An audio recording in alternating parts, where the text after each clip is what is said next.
Si Sarah mo ipusilod. Pwede na si Eliad na.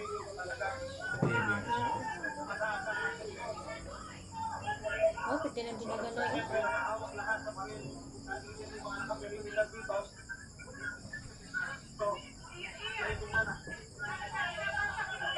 Kung saan mukhang kanilang tinatarget na binabaril. Yan. Sa ngayon, ang nakikita lang namin sa kanilang doon kami ito yung pag-iba ng DNI. Si Kon, ipusilod. Si Bongski. Ipusilod ba si Bongski? Huwag mo na idangan. Pinatras kami ngayon. Tatakbo kami. Marisol, nasaan ka na ngayon, Marisol? Marisol, kami, Marisol. Yes, men, nagtatakbuhan pa rin kami kasi pinatras tayo lalo dahil ang mga Marines kanina nagsunod-sunod na nagpaputok. Ayaw matras na rin at napalapit sila lalo dito sa atong location. Pinagtutulog tayo ng mga soldiers at talagang pinapababa na tayo. Dahil nga napakadelikat na ng sitwasyon. Earlier, men, kung narinig din yung kanina sunod-sunod na putok ang ating narinig. Minsan lang ang pinapatras kanina, no? Pero ngayon, andito na rin kasama na rin natin yung mga naka-full battle gear ng mga Marines at ang mga Senate Soldier Arms na naka-full battle gear din. Pinatay na ang ilaw sa Senate building. Men, napakadilim na ngayon dito. At Marisol, please.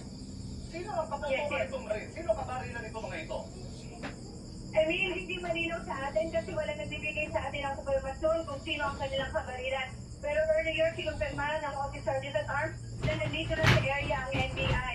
Nagkaroon din tayo ng informasyon na ginagrinder na rin dahil pilit kanila ang pinapasok etong Senate building. Kanina nakita natin si General Flash Kenny kasama yung mga naka-full battle gear na Marines at itong mga Senate security at ilang police. Tapos few minutes lang after that, nakalinig na tayo ng putukan.